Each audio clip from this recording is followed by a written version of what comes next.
எல்லோருக்கும் வணக்கம். Welcome to India temple tour channel. நான் உங்கள் கணேஷ் பேசுகிறேன்.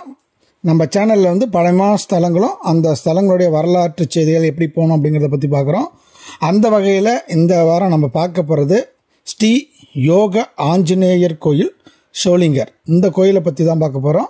இந்த கோயிலை பார்க்கறதுக்கு முன்னாடி என்னுடைய சேனலை சப்ஸ்கிரைப் பண்ணாதுங்க, கொஞ்சம் சப்ஸ்கிரைப் பண்ணிவிடுங்க.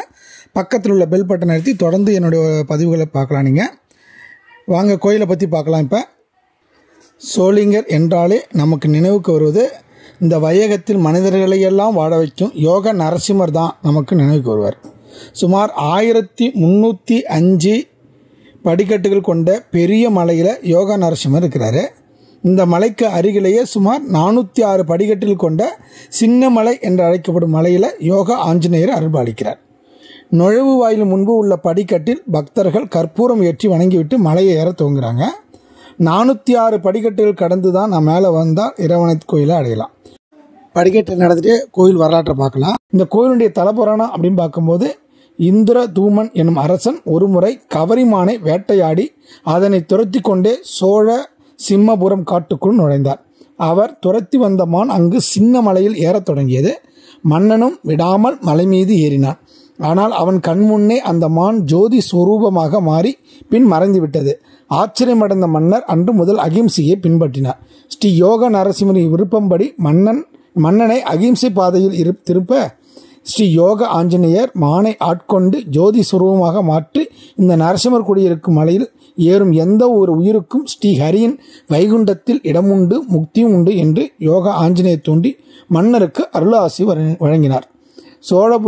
சோழ சிம்மபுரத்தில் கும்போதரன் என்னும் அரக்கனின் அட்டகாசத்தை மன்னர் இந்திரதூமன் போரிடாமல் அகிம்சை முறையிலேயே அடக்கி அந்த ஊருக்கு அமைதியை கொணர்ந்தார்.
திருப்பணி வேலை நடைபெறுவதா மற்றொரு பாதை மூலம் நம்ம இப்போ கோயில் வளாகத்துக்கு போகிறோம்.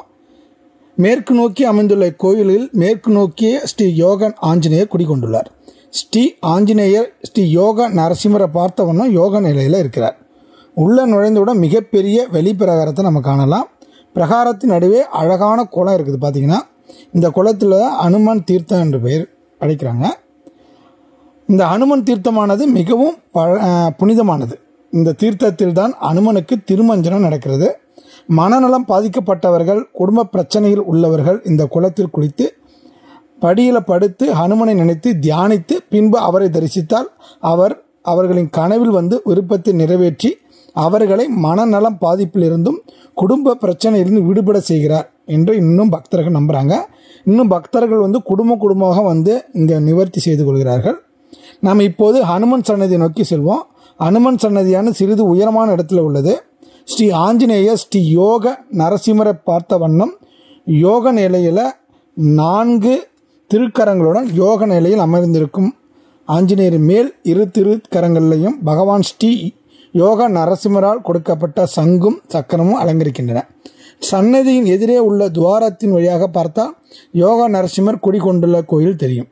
நித்தமும் பகவானை தியானித்து யோக நிலையில் இருக்கும் யோக ஆஞ்சநேயரை நாம் கண்குளிர தரிசிப்போம். ஆஞ்சநேயருக்கு நிறைய இடங்களில் கோயில்கள் உண்டு. ஆனால் இங்கு மட்டுமே அவர் யோக ஆஞ்சநேயராக காட்சி தருகிறார்.